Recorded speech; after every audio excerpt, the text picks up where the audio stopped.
Hello everyone and welcome to a new YouTube tutorial. In today's video I'm going to show you how you can use DeepSeek AI like a pro.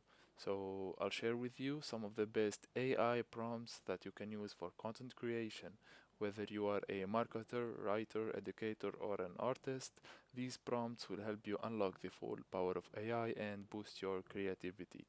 So I've put them all together in a simple web page for you to access. Just check the link in the comments below and you'll get these AI prompts for free, all in one place. So let's say, for example, that you'd like to create a mystery puzzle.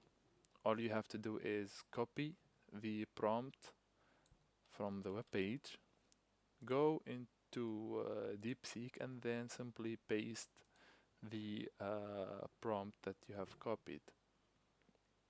And that's it.